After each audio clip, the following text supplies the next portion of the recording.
Mislim, da je šlo. No, pozdravljeni na prvih pogovorih o ciljih trajnostnega razvoja. Z mano je Ana Pavlič, jaz sem Lucija Tacer in danes se bomo pogovarjali o enakosti spolov, kar je 5. cilj trajnostnega razvoja. Preden začneva, bi sam na kratko povedala nekaj o ciljih trajnostnega razvoja pa teh pogovorih, da veste za prihodnje. Torej, za tiste, ki še ne veste, cilji trajnostnega razvoja so sestavljeni iz 17 ciljev za razvoj, katerim so se zavezale države članice Organizacije združenih narodov. To so v bistvu vse države, razen Vatikana, in cilj je, da se uresničijo do leta 2030. Cilji so kar ambiciozni, tako da bomo v teh pogovorih pogledali, kako nam gre in kaj je njihova vsebina. Torej, pogovori bodo potekali na tak način, kakor ta. Jaz bom gostila enega ali več gostov, mladih strokovnjakov, in spregovorili bomo o njihovih izkušnjah in pa tudi njihovi poti, mogoče koga tudi spodbudili, da postane aktiven na področjih, ki se mi zdijo pomembni. Na tem profilu bom objavljala vabila, kot sem do zdaj, in pa če imate kakšna vprašanja ali komentarje, lahko objavite pod ta live post. Edino, kar prosim, je ena kultura dialoga. Evo, no, to je bilo vse za začetek, zdaj pa lahko začnemo pogovor. Ana, hvala, ker si se mi pridružila. Ja, seveda, hvala za vabilo. Torej, Ana je programska direktorica Inštituta za preučevanje enakosti spolov, ampak zagotovo še veliko več kot to, tako da ji bom kar predala besedo in se sama vam predstavi. Ja, lepo pozdravljeni vsi tudi v mojem imenu. Moje ime je Ana Pavlič, po izobrazbi sem magistra politologije, trenutno sem tudi doktorska študentka politologije na Fakulteti za družbene vede v Ljubljani in sem, kot je že Lucija rekla, programska direktorica Inštituta za preučevanje enakosti spolov IPES. Super. No, za začetek mogoče, Ana, mi poveš, kako si postala aktivna na tem področju in zakaj? Ja, jaz mislim, da v mojem primeru ne moramo ravno govoriti o tem, da bi bila to neka hipna odločitev ali pa da bi se mi zgodila ena situacija, zaradi katere so me te tematike začele zanimati. Pravzaprav je bilo pri meni tako, da že odkar se spomnim, sem imela vedno nekako odprte oči na različne okoliščine ali pa situacije, v katere ljudje vstopamo, in na različne načine, na katere smo obravnavani v teh situacijah, glede na naš spol. To me je pravzaprav od nekdaj vznemirjalo in dejansko mi je potem študij politologije na FDV-ju ponudil mnogo nekih konceptualnih orodij, s katerimi sem lahko ta svoja vznemirjanja, nestrinjanja ali pa celo neko zvedavost o tem, zakaj je nastal ta binarizem moškega in ženske in kakšne ideologije se iz tega pravzaprav napajajo. Ponujeni so mi bili res taki ogromni konceptualni aparati, s katerimi lahko potem to počnem.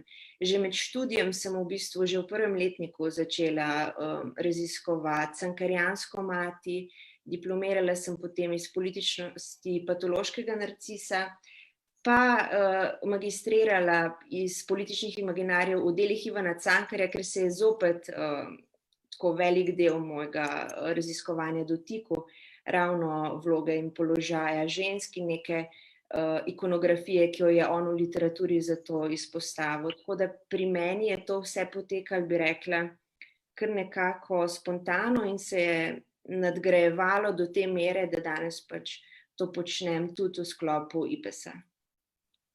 Super.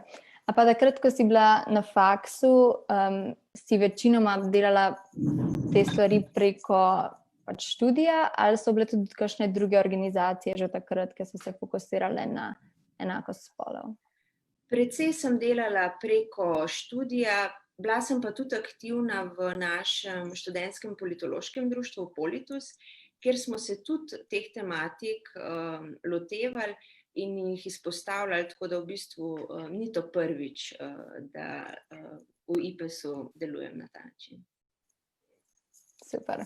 No, zdaj pa mogoče greva na tvoje projekte, kjer imaš danes na področju enakosti spolov in pa potem, če boš še povedala malo več o tej študiji, raziskavi, ki ste jo naredili z IPES-om.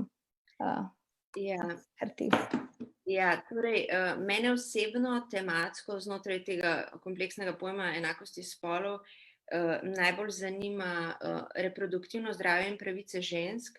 Torej, v tem smislu je za mene naša temeljna pravica do odločanja, pravica do izbire glede rojstva otrok in pa seveda tudi nasilje nad ženskami. Vedeti moramo, da je nasilje nad ženskami najbolj razširjena kršitev človekovih pravic na svetu. Mogoče, da si predstavljamo, kaj to pomeni na globalni ravni od aprila 2019 do aprila 2020, torej do časa, v katerega še niso všteti vsi te porasti nasilja nad ženskami, ki so se dogodili kot posledica karantene in teh drugih ukrepov proti širjenju novega koronavirusa, je na globalni ravni to utrpelo v enem letu 243 milijonov deklet in žensk starih od 15 do 49 let. Tako da osebno se najrajš ali pa me najbolj zanimata ta dva področja. Neki moji nadaljnji projekti, ki jih imamo v mislih, se bodo tudi dotikali predvsem teh dveh področji. Je pa zdaj mogoče prav v tem zadnjem času bil velik del mojega angažmaja osredotočen najprej prav na ta specifičen položaj, ki so ga med korona krizo zasedale ženske, kaj je to pomenilo za njih, kakšno dodatno breme jim je bilo naloženo, spet zaradi načina, na katerega smo se na to krizo odzvali, in to je dejansko rezultiralo potem tudi v raziskavi, ki je poimenovana Vzdušje v intimno-partnerskih odnosih in družinah v času karantene in negotovosti. Zdaj, ker je ta raziskava seveda osredotočena na Slovenijo, se mi zdi vseeno dobro, da kdaj razširimo ta naš evropocentričen pogled. Malo sem že prej to nakazala, kakšno je nasilje nad ženskami na globalni ravni, ampak tudi na teh drugih področjih, mogoče samo da poudarim, da se res vsi, ki naj jo poslušajo, zavedajo, kako daljnosežne posledice bodo tega, kar se nam je v teh mesecih dogodilo. Naprimer, za vsake dodatne 3 mesece teh strogih ukrepov, ki se še vedno izvajajo, se število žensk po vsem svetu, ki ne bodo mogle uporabljati sodobnih načinov kontracepcije, poveča za 2 milijona in pa število žrtev nasilja se za vsake dodatne 3 mesece poveča za 15 milijonov. Kakšnih ukrepih to točno govoriva, zdaj samo Govoriva o karantena? teh najbolj strogih ukrepih, se pravi karantene, omejitve gibanja, potovanj. To seboj prinese seveda tudi težave v dostopu do nekih storitev, do potrebščin, do zdravil in tako naprej. Ja, hvala, da si izpostavila to širšo dimenzijo tega pogovora. Ja. A bi mogoče lahko malo bolj konkretno nam predstavila tudi, kaj ste potem s to raziskavo našli, kakšno je stanje v Sloveniji? Seveda, torej, ko se je nekako pokazalo, da je najbolj učinkovito zdravilo ali pa najbolj učinkovit ukrep proti temu, da zbolimo za koronavirusno boleznijo ta, da se drug od drugega res umaknemo in da se zapremo v lastne domove, smo se na IPES-u takoj vprašali, kakšni so ti domovi, v katere smo se morali zapreti, kakšni odnosi se znotraj članov nekega gospodinjstva ali pa tistih, ki živijo v partnerskih odnosih, kakšni odnosi in vzdušja se tam ustvarjajo. Zato smo pripravili en krajši, anonimen spletni vprašalnik. Ta je v slabem mesecu dni zaokrožil res po vseh statističnih regijah Slovenije, vrnil se nam je pa v preko 700 rešenih odgovorih. Potem smo pa te odgovore analizirali v skladu z nekim preobstoječim stanjem neenakosti spolov pravzaprav v naši družbi. Analiza je pa potem vsebovala nekako 3 glavne dele, ki jih bom zdaj na hitro predstavila. V prvem smo se spraševali po nekem splošnem razumevanju vlog v družinah ali pa v partnerskih odnosih. Tukaj smo preverjali neko res stereotipno zasidranost predstav o tem, kaj je primerno, da kdo od nas počne glede na naš spol v teh časih. Pokazalo se je, da je po eni strani v Sloveniji zelo prisotna normalizacija nasilja nad nami, nasilja nad ženskami, mislim tukaj, in pa po drugi strani, da seveda to izvira iz tega, da je še vedno prevladujoče mnenje, da je v večini odgovornost na ženskah za to, da imamo srečno družinsko življenje ali pa uspešno partnersko zvezo. Na ta način moramo pravzaprav brati statistiko, kot je, da denimo kar 34,7% moških in 18% žensk izjavilo, da se ne strinjajo s trditvijo, da je za nasilje vedno odgovoren storilec. Po drugi strani pa tudi, da je 30% vseh vprašanih menilo, da je v teh časih, ko je vse tako negotovo, pravzaprav naloga žensk, da vse potencialne konflikte in stresne situacije v družinah mirijo in ne izpostavljajo svojih čustev, ki se jim ob tem porajajo. Po drugi strani smo zaznali tudi zelo visoko zavedanje o prisotnosti nasilja. Zdaj nam se zdi, da je to gotovo posledica nekih naših življenjskih izkušenj z nasiljem, ali je bilo nasilje doživeto, če ne pa smo to vsaj kdaj videli in najbrž tudi pogled umaknili stran od tega. Namreč kar 65% vseh vprašanih je bilo prepričanih, da je karantena povzročila porast nasilja, skoraj 90% jih je menilo, da se o nasilju pri nas premalo govori in 73%, da je nasilje v Sloveniji zelo pogost pojav. V drugem delu naše analize so nas zanimale prav neke dejanske izkušnje iz karantene, torej senčna stran podobe srečne družine. To se nam je zelo hitro pokazalo, ko smo ugotovili, da je zgolj 11% vseh anketirancev in anketirank izjavilo, da bodo imeli na karanteno lepe spomine, da so bili radi doma. Že tukaj smo videli, da je ogromno žensk že za časa trajanja naše raziskave zaposlitev izgubilo, takšnih je bilo že takrat 12%, še 15% je ta izguba grozila. Prav tako so govorile o tem, kako bo to novo stanje, ki se je takrat napovedovalo in ga danes v neki meri že živimo, njihovo odvisnost od partnerjev še povečalo in jih v tem smislu seveda pahnilo v neke druge oblike podrejenosti. Namreč finančna avtonomija, ki si jo ženske težko priborimo, je osnoven pogoj za neko svobodno življenje. V čisto zadnjem delu, tretjem delu te raziskave, nas je pa zanimalo, na kakšen način so ljudje o teh stiskah, ki so se jim porajale, komunicirali, če sploh so. Najprej smo z velikim veseljem ugotovili, da je kar 74% vseh vprašanih se v teh tednih spoznalo z delovanjem nevladnih organizacij, ki na tem področju delujejo, kar se nam zdi zelo lepa in pomembna potrditev njihovega velikega dela. V Sloveniji so se te organizacije novonastalim razmeram res dobro prilagodile, nudile so pomoč praktično 24 ur na dan, ampak na to nas je seveda na nekoliko trdnejša tla postavil podatek, da je bilo pa samo 15% takšnih oseb, ki so v teh stiskah, ki so jih imele, sploh spregovorile s kom. Pri čemer pa moram še posebno izpostaviti izredno nizek delež moških, ki so v teh stiskah spregovorili. Takšnih je bilo zgolj 1,2%. Zakaj pa to izpostavljam? Zato, ker bi rada poudarila, da spolni stereotipi delujejo v vse smeri, tudi v moško.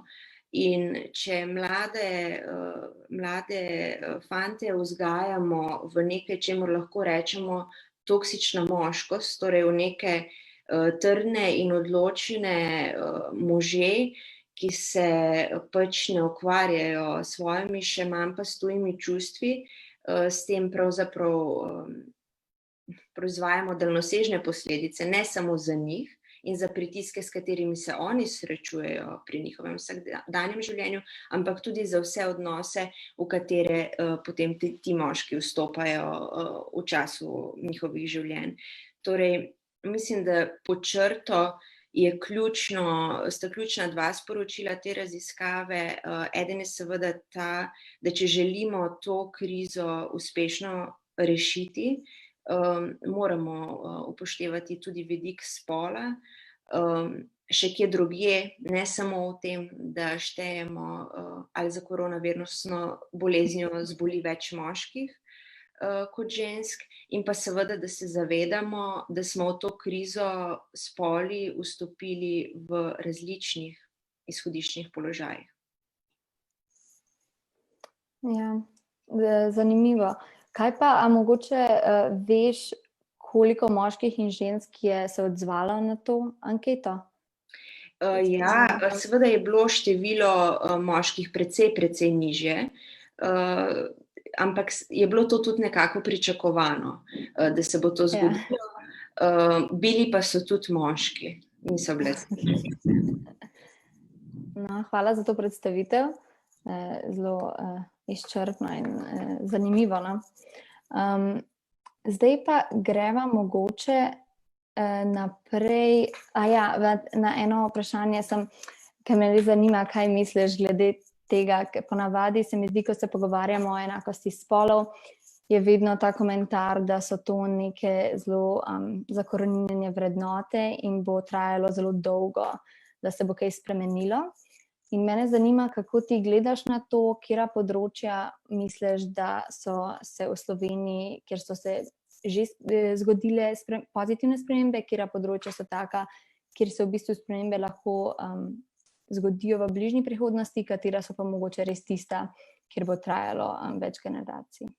Ja, jaz mislim, da je zelo pomembno poudariti, da je to kompleksno področje, ne? In ta kompleksen pojem. In ta področja, o katerih me sprašuješ, se med seboj prepletajo. Dobro je mogoče na tem mestu izpostaviti neko razliko med enakopravnostjo in enakostjo.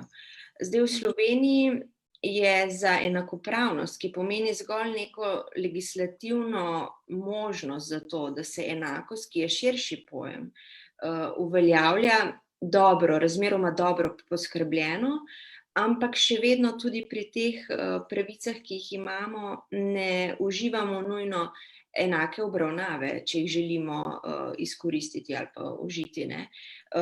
Nujno je res, da se zavedamo, da je enakopravnost prvi korak, ki mu morajo slediti enake možnosti in tudi enaka obravnava spolov v njihovem javnem in zasebnem življenju. Ne?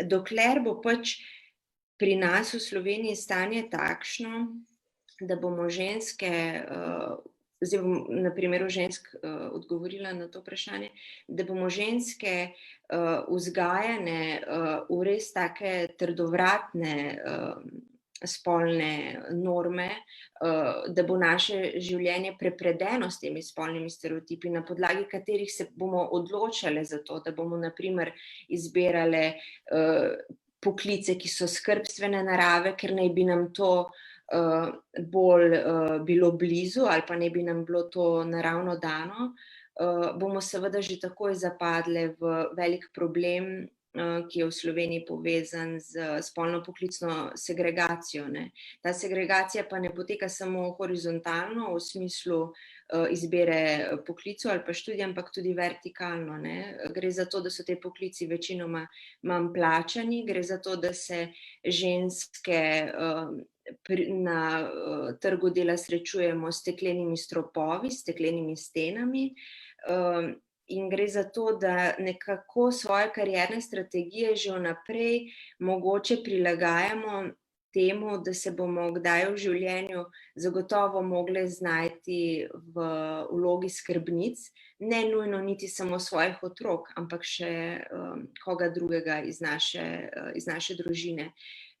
Ko bomo ob vsem tem za svoje delo še vedno plačane v povprečju 8% manj, kot so moški v naši državi, jaz mislim, da vse do takrat zelo težko govorimo o tem na tak parcialen način, da je bilo kaj doseženo, če vidimo, da je kompleksnejša, da je treba res gledati kompleksnejšo sliko, ne.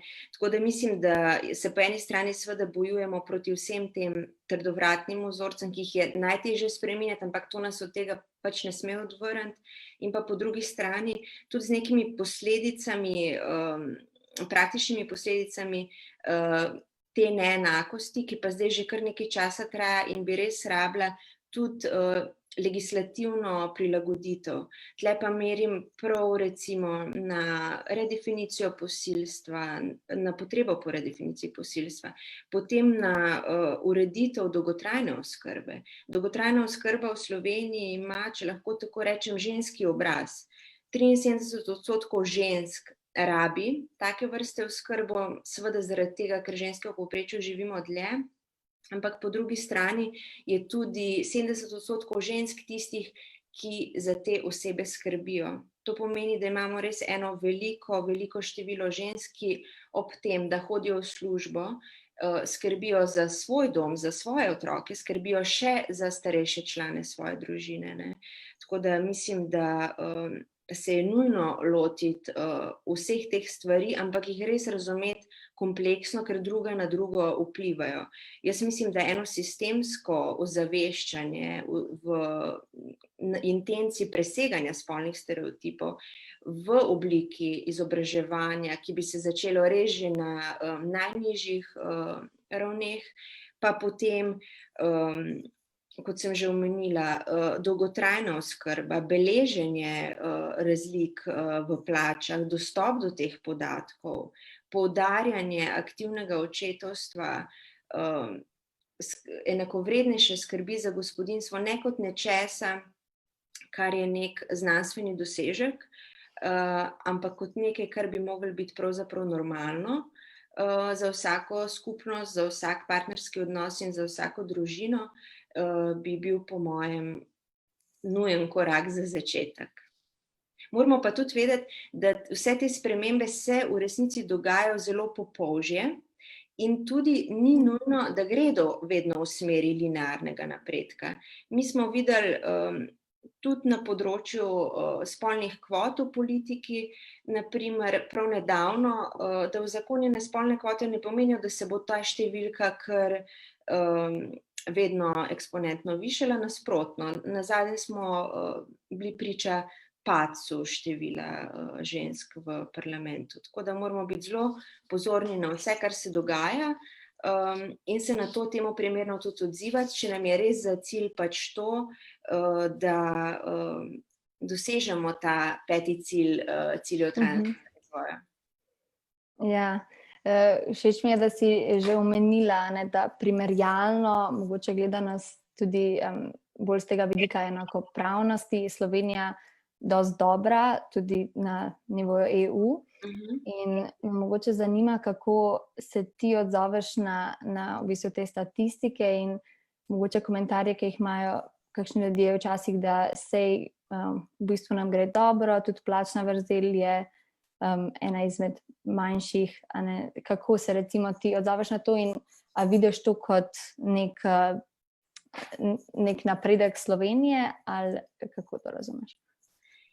Ja, najprej jaz seveda nočem zveneti tako pesimistično, jaz mislim, da se moramo zavedati, da za nami je pravzaprav nekaj dobrih desetletij res trdega boja, pogumnih žensk in tudi moških, zato da smo dosegali res neke pomembne mejnike, ki so nam omogočali, da smo lahko pogumnejše vstopile v javno življenje, ampak vseeno se mi zdi, da moramo biti do teh podatkov nekoliko zadržani, ker Slovenija sicer res zaseda 11. mesto od 28 držav članic, takšni so bili nazadnji podatki, če je 100 odstotnih točk popolna enakost, je Slovenija dosegla 67,4 točke za to 11. mesto, kar pomeni, da je v bistvu ta cilj še zelo, zelo daleč.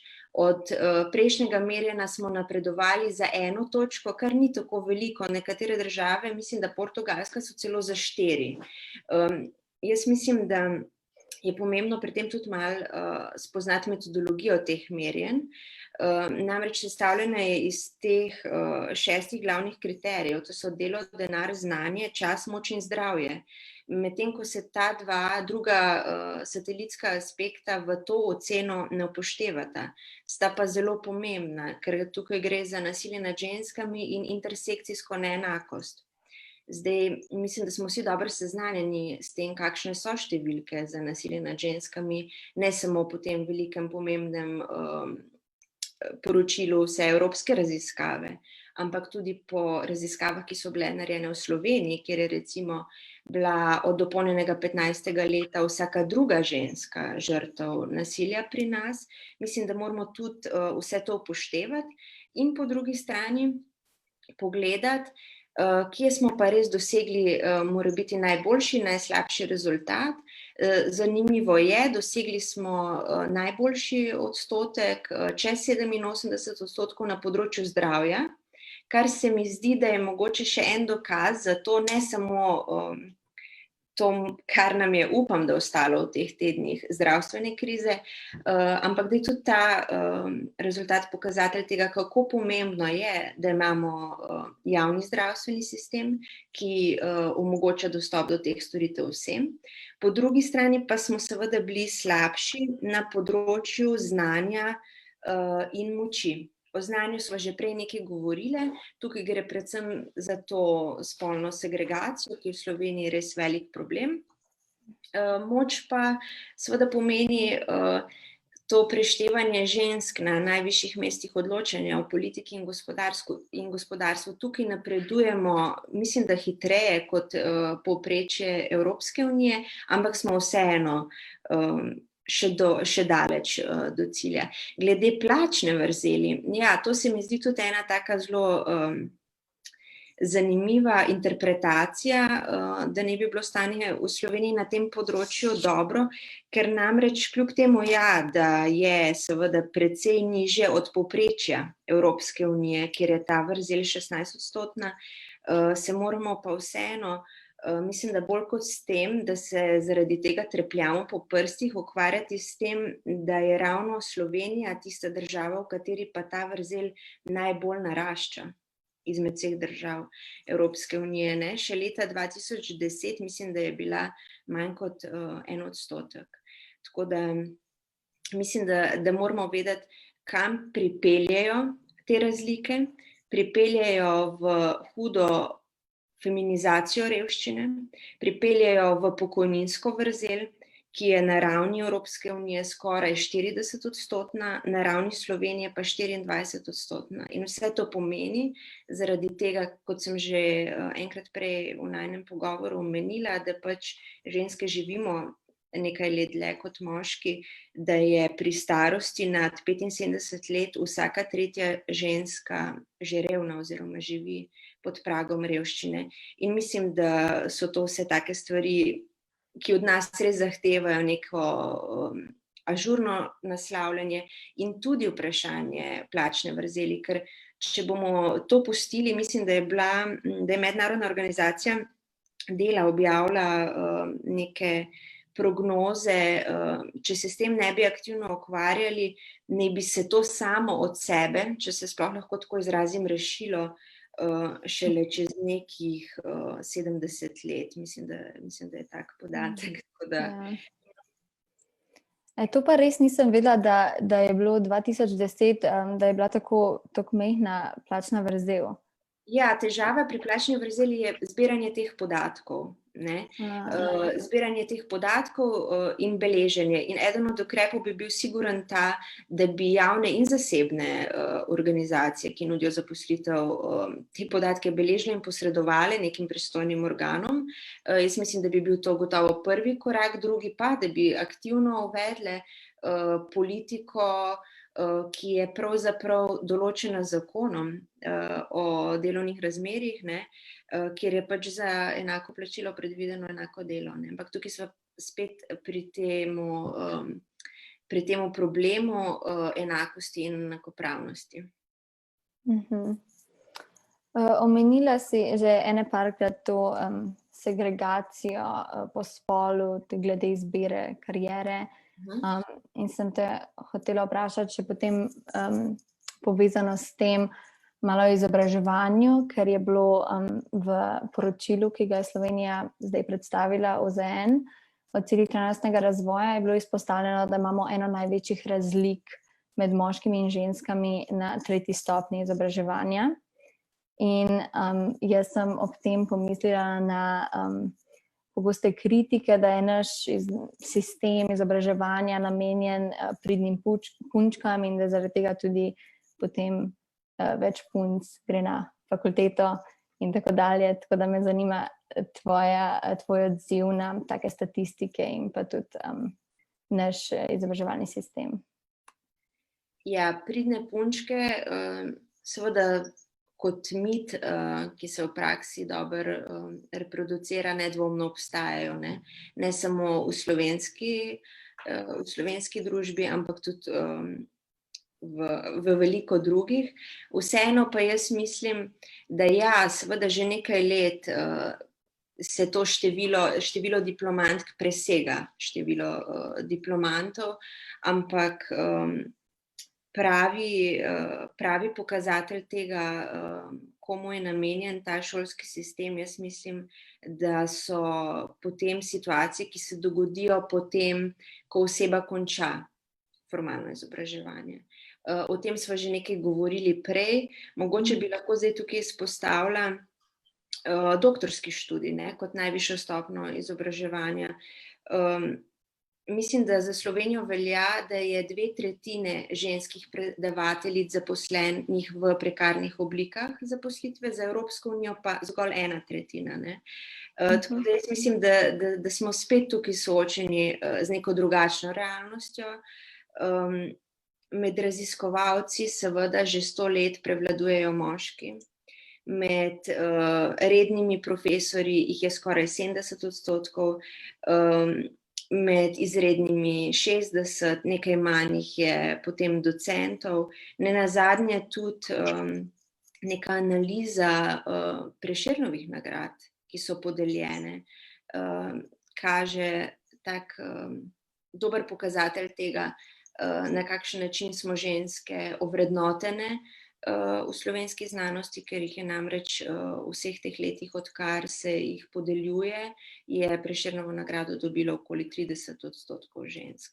Tako da jaz mislim, da se da te zelo poenostavljene kritike odpraviti s tako neko realnostjo, ki je prisotna tudi v akademski sferi, za katero bi si mogoče mislili, da je pa tam res ni mesta za to, ampak očitno zaenkrat še je. No, samo da razčistim, zakaj te skozi sprašujem o takih statistikah, ker namreč mnoga ta vprašanja izhajajo iz tega poročila, ki ga je izdala Slovenija, in zato se mi zdi dobro, da tebe, ki si aktivna na tem področju, vprašamo o tem, da dobimo eno tudi kritično mogoče oceno tega, kaj se dogaja, pa kako je to predstavljeno globalni javnosti v Sloveniji. Mislim, kaj se dogaja v Sloveniji. Potem, povezano s tem pa tudi, če malo še nasloviva te nizke odstotke žensk v tehnologiji.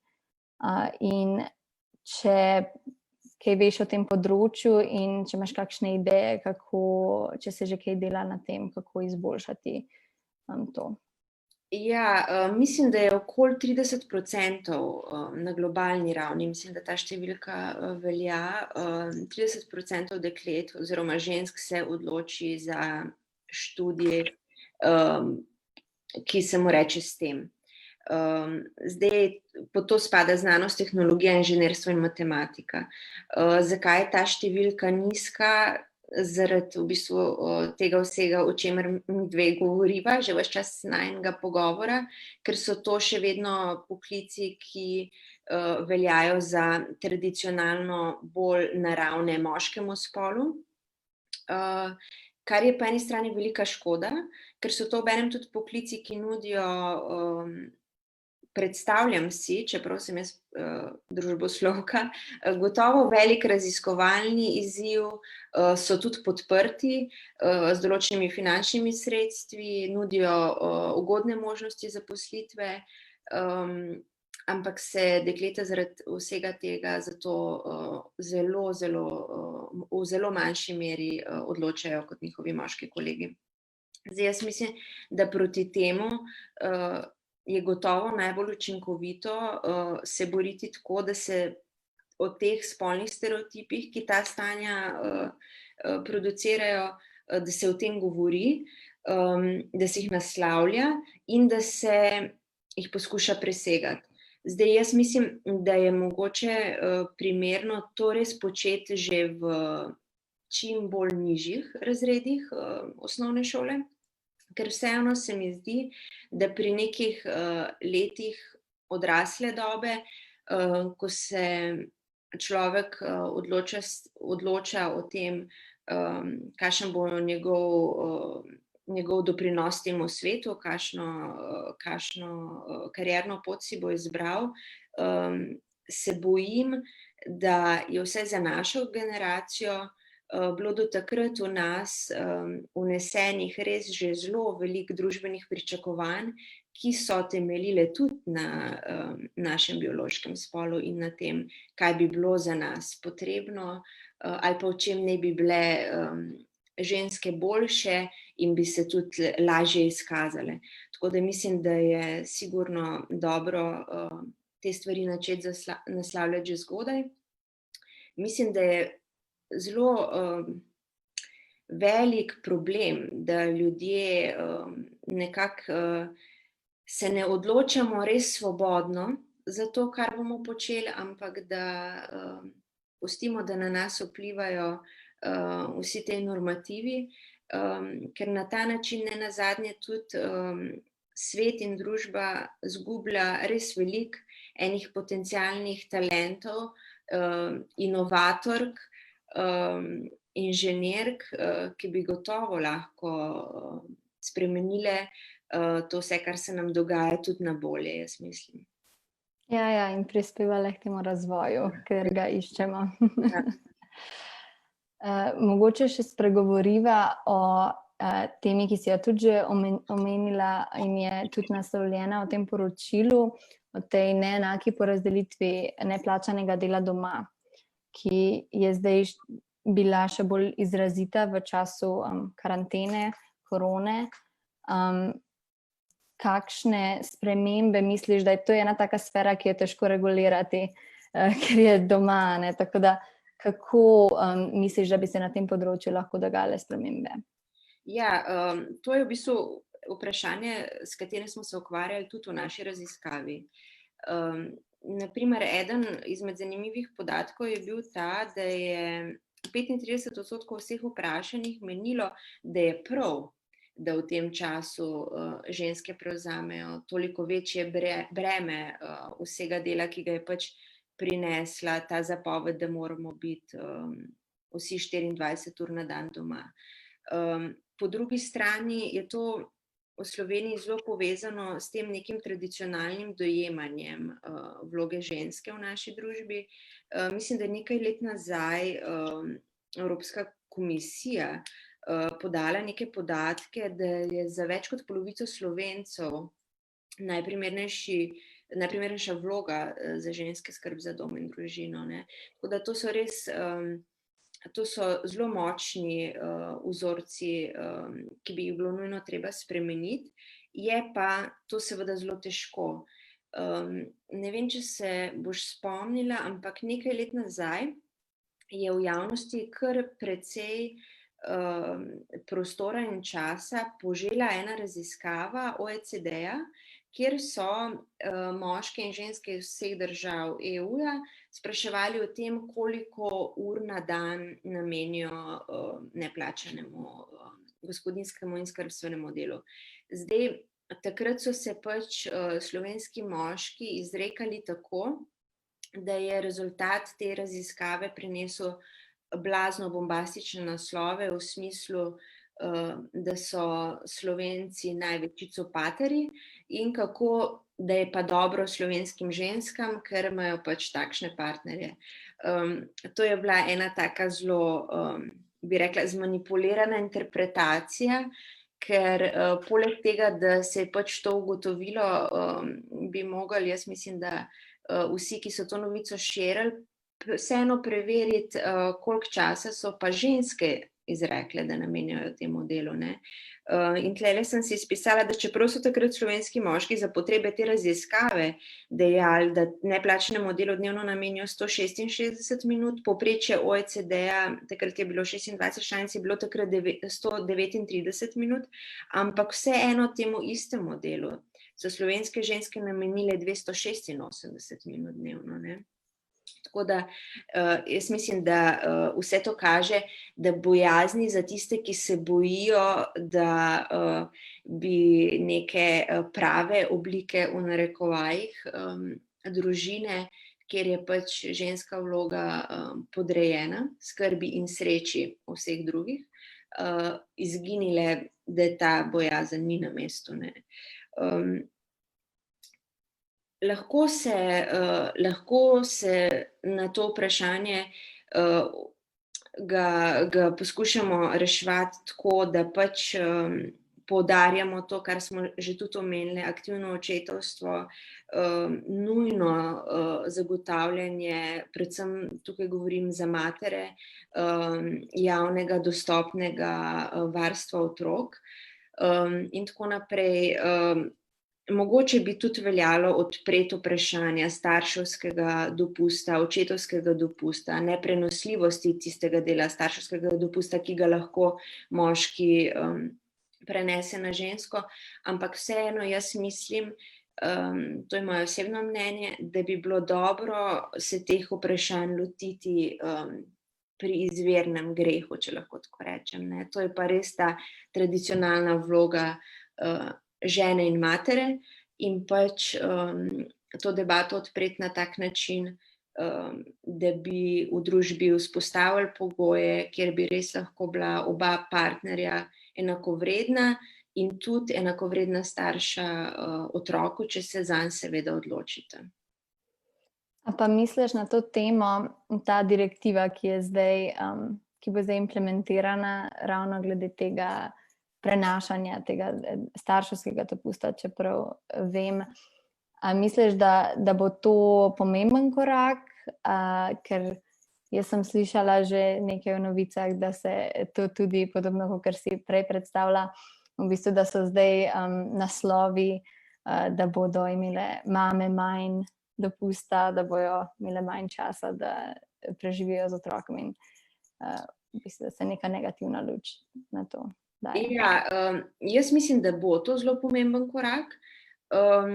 Mislim, da je vedno nekako potrebno pričakovati, da kadar ta vprašanja odpiramo, je ta nek vznik druge strani, da gre pri tem za rušenje neke materinske ikonografije, ki je zelo pomemben del naše skupnosti, da je tudi to za pričakovati, ampak jaz mislim, da bojo neke dobre prakse pokazale, da temu ni tako in da se pač tega ne smemo ustrašiti, moramo to nekako vzeti v zakup in vseeno probati, kolikor se le da, aktivno pristopiti k temu, da se ta vprašanja rešujejo. Vem, da so tudi velike razlike na posameznih področjih Slovenije, prav kar se tiče vprašanj aktivnega starševstva in tako naprej. Zato se mi zdi res pomembno, da se na tem področju dela in da se pač predstavlja tudi ta drug vidik, saj za aktivno starševstvo, tle se v bistvu tudi borimo za preseganje moških spolnih stereotipov, ne. Moramo tudi to upoštevati in dejansko se vsi truditi, da ustvarjamo pogoje, kjer tudi moški ne bodo zasmehovani, v kolikor bodo pač tudi na delovnem mestu izjavili, da si želijo aktivnejše vloge v življenjih svojih otrok. Mislim pa, da je nujno, da to pač komuniciramo na način, da je to neka normalnost, ki si jo zaslužijo vsi, najprej pa seveda ta otrok, ki se dvema rodi. No, lepo, mislim, da sva zdaj na pozitivni noti se približale koncu. Hvala tebi za udeležbo. Zdaj, preden pa končava, bi te pa še za eno bolj konkretno vprašanje vprašala, kakšne imaš nasvete za mlade, ki jih mogoče tudi zanima tema enakost spolov in bi želeli biti bolj aktivni, kje lahko začnejo? Zdaj mislim, da te bom malo razočarala. Nimam nobenih konkretnih nasvetov, kje začeti. Mislim, da bi bilo dobro, da vsak od nas začne tako, da se začne zavedati, da glede na to, ker pač govorimo o spolu, smo mi zavedno, polzavedno ali pa čisto nezavedno na tem področju aktivni vsak dan. O vseh vlogah, v katere stopamo, o vseh odnosih, v katerih smo.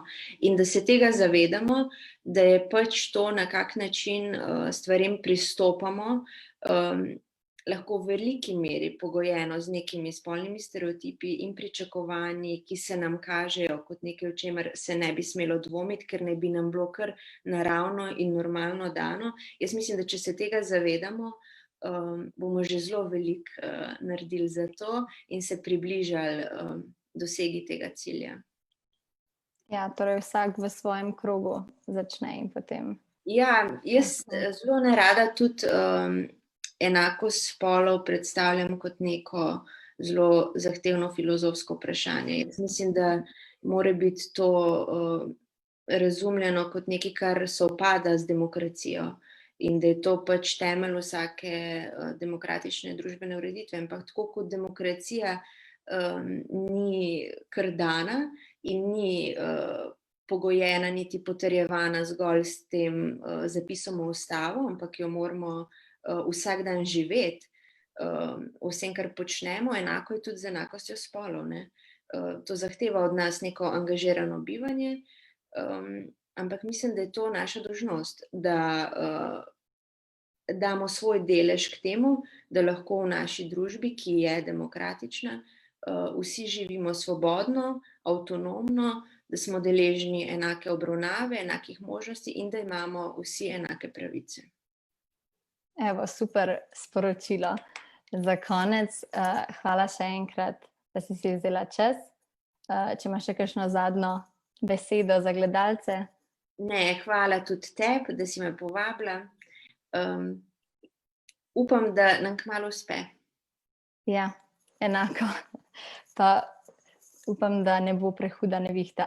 Ja, mislim, da ne.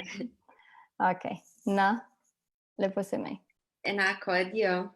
Adijo.